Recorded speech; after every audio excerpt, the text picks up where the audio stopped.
welcome to In the Kitchen on this Friday, I guess afternoon or morning, depending where you are tuning in from. We are making a golden French lentil stew today. And we've been doing all these things with lentils. So I thought I'd do this one. And it uses French lentils, which is a little different from the green lentils, and I just wanted to go through a little bit. We have the French lentils are a little smaller and they're rounder. I've got the green lentils and brown lentils. There's also brown lentils. So this is, how do I show this? Green lentils. You can't see. Maybe I need to come closer for you. Whee! You can't see. How do I do this? Does that help?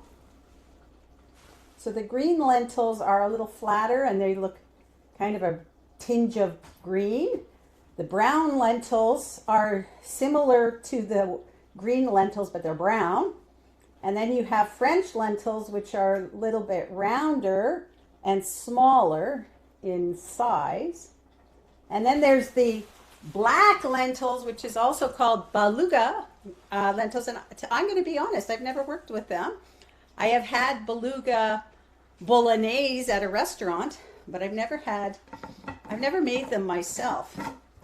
And so I think the French lentils are a little harder to get. I didn't find them in just every grocery store.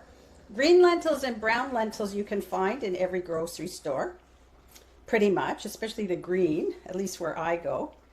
And the green ones, you can use the green ones if you can't find the French lentils. So the difference is that these will hold their shape when you're cooking. They don't break down like some of the other lentils. So there's also red lentils. Let me get my red lentils out of my kitchen here.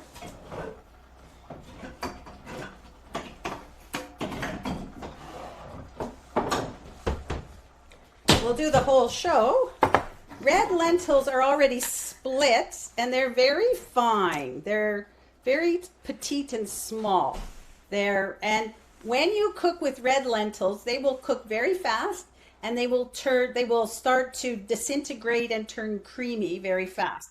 So they're really good like in a soup, a creamy soup. We did a creamy cauliflower soup that had red lentils in it, which is great.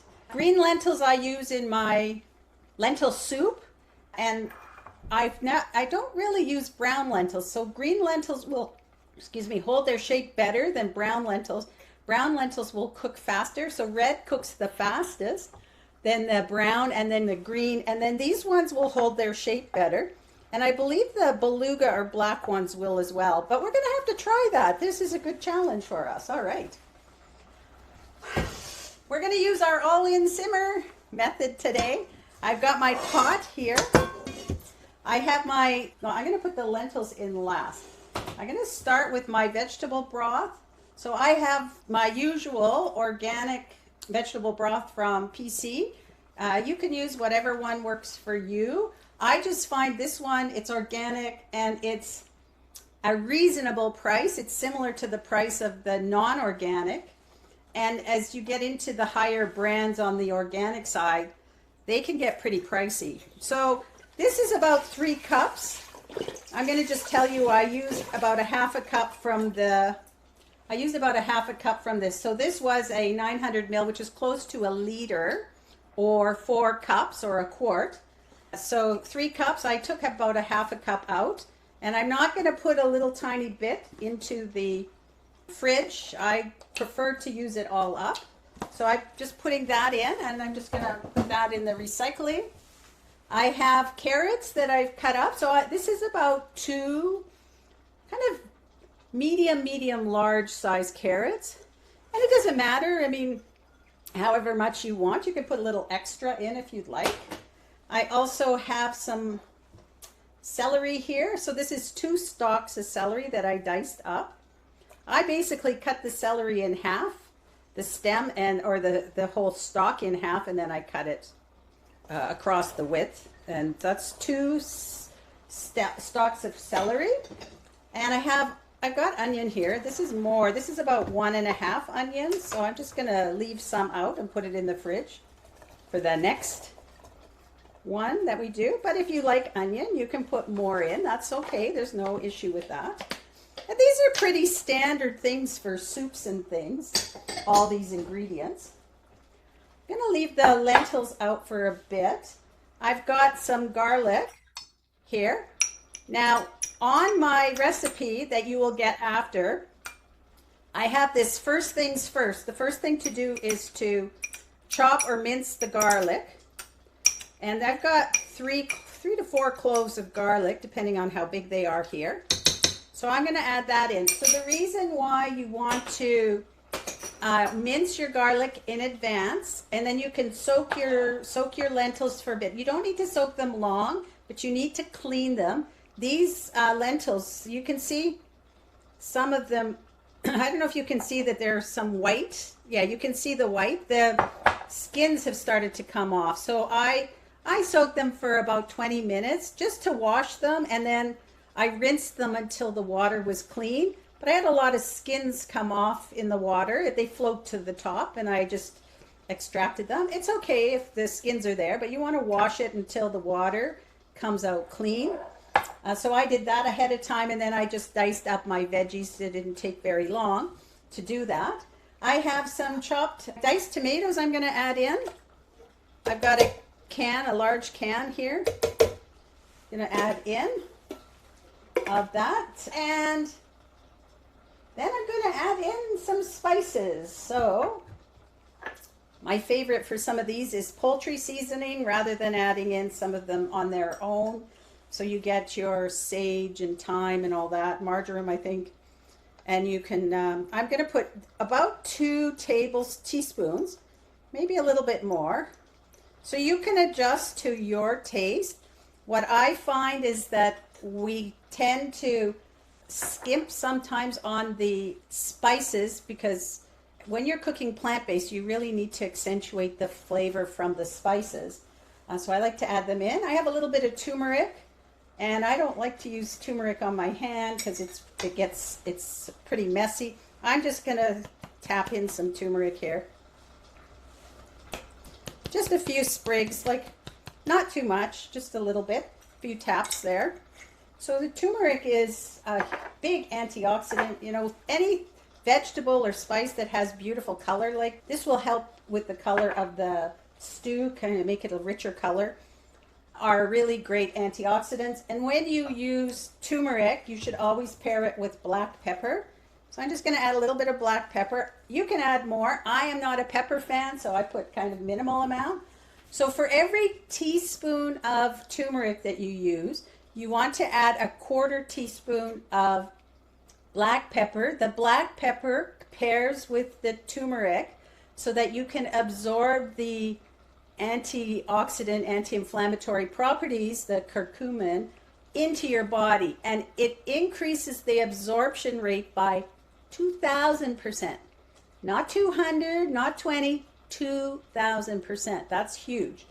So you always want to pair your turmeric and make sure you have a little bit of black pepper in there. You don't have to put a lot, but, and again, if you like black pepper, go ahead, add it to your heart's content. All right, so I'm going to add just a little bit of salt as well, and I use pink Himalayan salt. And I like to use the stuff that, this is not where this came from. This is an old container that I just refill. I like to use the salt that hasn't been processed, because you can get a lot of pink Himalayan salt that's got iodine already in it and it's been processed. So I like to keep it the one that's not processed. It's powdered, so it's in a fine powder, but it's not gone through all that process to add stuff back into it.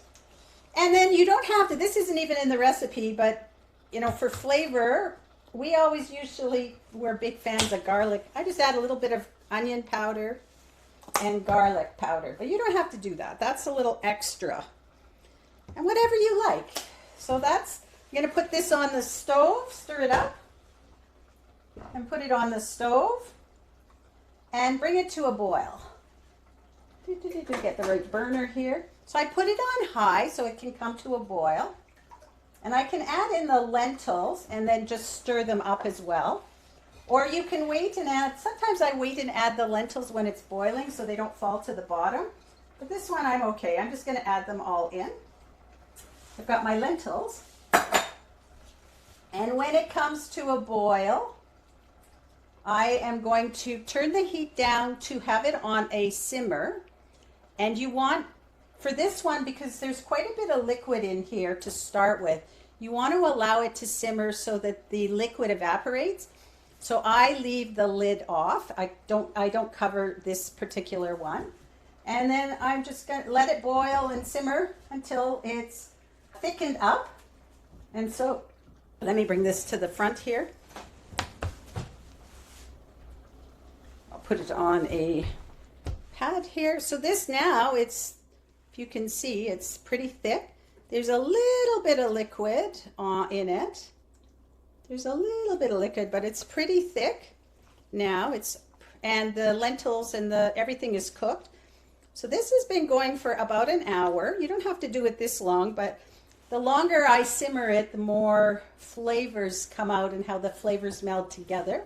So I kind of like to do a longer simmer. So a slower simmer for longer to me is better. And I'm going to add in some, you could add in spinach or kale, some kind of leafy green. I've got frozen here, and I'm just going to throw this right in here. I'm going to add a couple of chunks of spinach. You could add in, like I said, you could add in kale. If you have fresh, great. I don't know about where you guys live, but here in Toronto area, the fresh vegetables are pretty far and few between, few and far between, because there's hardly any good fresh vegetables right now. And so I just use, it's just as easy to use the frozen. And I like to have the frozen around. I'm just stirring around to get it to heat up. You don't need to thaw it out, but it's nice to have it around in case you have the situation where you can't find the fresh or you don't have it in stock at home. So we had a little bit of a snowstorm, ice storm over the last couple of days. It was nice not to have to go out to the grocery store. I had everything here that I need. All right. I'm also going to make it creamy. You have two choices to make it creamy. You can add, I'm going to add in some coconut milk. I have organic coconut milk here. This is a fair trade. It's Chaw's Organics, which is available in both the U.S. I believe it's in the U.S. and Canada. It's actually a Canadian company. And you can buy this in Costco in the spices section, and it's a really great price. And so it's a good brand, and that's why I buy it. And it's also a really good price at Costco. You get 6 for a pretty good price. I'm just going to open this up, put this on the side. I'm going to use about half a can. It's about a cup. Here, add this in. That's going to make it creamy. Now, if you do not want to use, and then I'm going to put this back on the stove, and I've got this, now you can, I got to show you this golden color now. Can you see it? Oh, you can't see it. When I put it in the bowl. So I'm just going to put this back on the stove to keep heating up. I'm going to get ready. All right. Oh, and I'm going to add some lemon juice. I forgot. I've got a little bit of lemon juice. It's about half a lemon. And if you don't have lemon juice, like a lemon, you can always use I use a not from concentrate organic lemon juice. I have it always in my fridge in case I don't have lemons. So you can do either one. The whole idea is done is better than perfect. And don't stress about having the perfect ingredients for everything. Just relax and make it and use up what you have. You don't need to get stressed about this stuff. When we're stressed, we can't digest the food anyway. So no stress here. So I just wanted to note, so I'm using the coconut milk to make it golden and add that creaminess to it. If you don't want to use coconut milk because you don't like the taste of coconut, or coconut's not something that you like to have in your diet, then you can always use cashews and make a cashew cream. You just take I think it's about a half a cup. It's in the recipe, about a half a cup of cashews with a half a cup of water. Blend it up. Now you want to soak your cashews first for a few hours, 3 to 4 hours, for two reasons. The first one is that you want it to soften the nuts so that you don't get a grainy texture to your cream.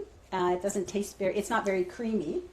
And the other thing is that you want to remove the enzyme inhibitors. So nuts and seeds have enzyme inhibitors that keep them from spoiling, and they are not friendly for our digestion. So if you have any issue with digesting nuts, it could be that you're sensitive to the enzyme inhibitors. And people in the nutrition world call them, I'm just turning this down now because it started boiling. People in the nutrition world will call it like an anti-nutrient with the enzyme inhibitor. So by soaking them, you've done two things: remove those enzyme inhibitors and soften them so that you can blend them in your high-speed blender.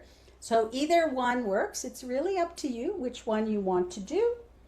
And then you just let this come back to a simmer. You can simmer it for a few minutes or for 5-10 minutes if you want. Or if you're like me, I'm just going to dig in. Let me do that. I'm going to use a ladle to get my...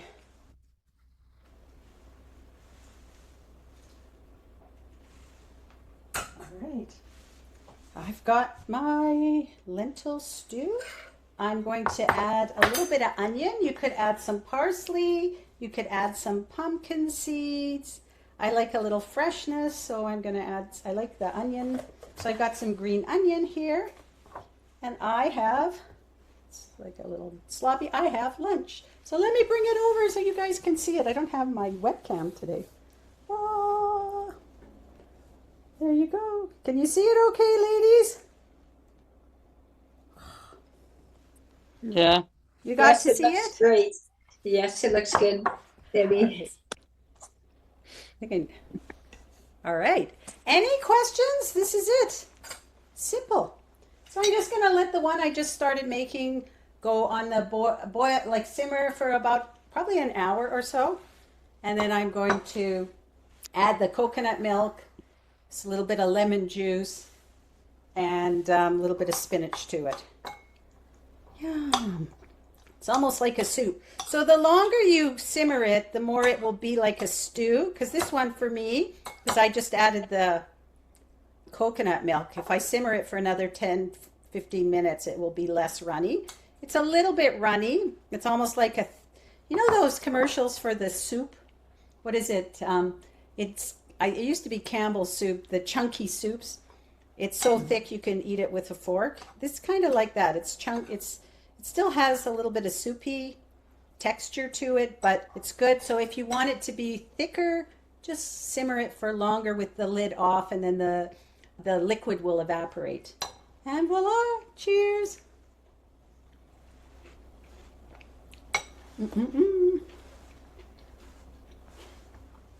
Yum.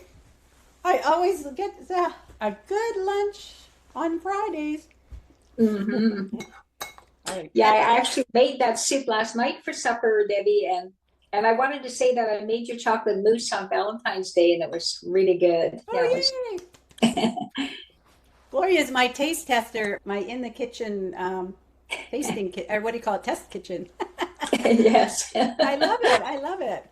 It's amazing. Good. And so would you make this lentil soup, like this lentil stew, or the lentil soup? More lentil soup. It was more like a soup than a stew. Okay. All right. All right. So Cosmic Shanty is saying, please teach us how to make a vegetable soup, roasted potatoes, and salad dressings. Okay. Yeah. We can definitely do roasted potatoes and with a dressing, or I like my roasted potatoes with sour cream, which we've already done the sour cream, but we can do that. And next week I was thinking about doing cabbage soup. And then somebody had asked about sauerkraut. So I think I might do the sauerkraut in 2 weeks.